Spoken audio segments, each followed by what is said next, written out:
Dragons either had no sight through water or was confused by camouflage against the riverbed. Curious. She couldn't see me, but I could see her altered image perfectly well. My hand leant behind my head, searching for the weapon on my back. The dragonfire had done something to the Slayer sword. The hilt jammed against the sheath, not letting go of its companion. Not now. I undid the belt buckle, pulling the offending item to the front. The steady flow of water resisted my actions as it washed over me in opposition.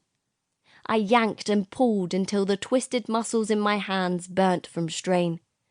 At last, the crossguard separated from the sheath and the sword was silently released.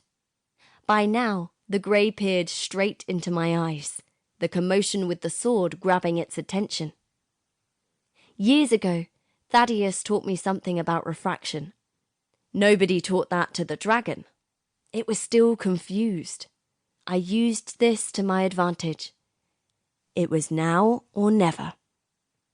My blood was nearly boiling in readiness for my assassination attempt. My eyes followed the translucent orange glow through its skin. It presented itself like a bullseye. That was the spot I had to stab into with all my might. I allowed my face to break the surface of the water, still laced with flames, giving me a moment to judge the target to perfection. Her head was directly above me. I pulled my body up, planting my feet firmly against the bed of silt, rising out of the river with both hands grasped tightly on the hilt of the longsword. The dragon didn't have time to react. I only had one chance, and I took it. I thrust the blade upwards. The timing and accuracy were unerring, the muscles and bones in my body perfectly synchronized. There was virtually no resistance as the steel blade plunged and then slid through the chin, continuing seemingly in perpetuity. The dragon halted as though it no longer had the faculty for movement. I was hoping for an immediate death. Obviously, that would be too easy.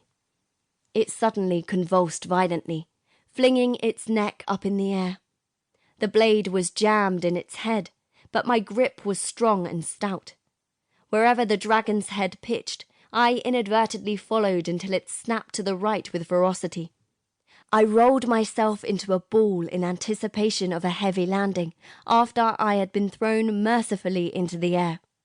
I skipped across the shallows like a stone thrown by an unskilled hand. 2 bounces later, I lay scattered by the river's edge, mere feet away from the riverbank, my back suffering the agony of heavy punches from the bed of rocks. Brought back to life by a dragon's roar, I shaped to run. The grey was exhibiting unusual behaviour, coughing and spluttering uncontrollably.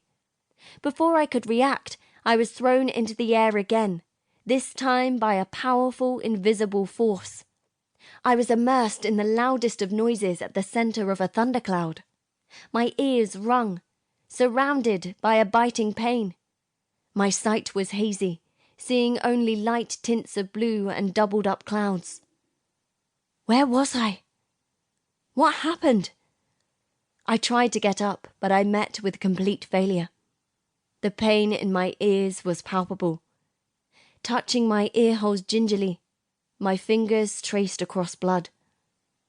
My ears were bleeding. My nose was bleeding. My mouth was a well of blood. I turned over and crawled to get a view. The dragon! Where was the dragon? I was met with the most astonishing sight.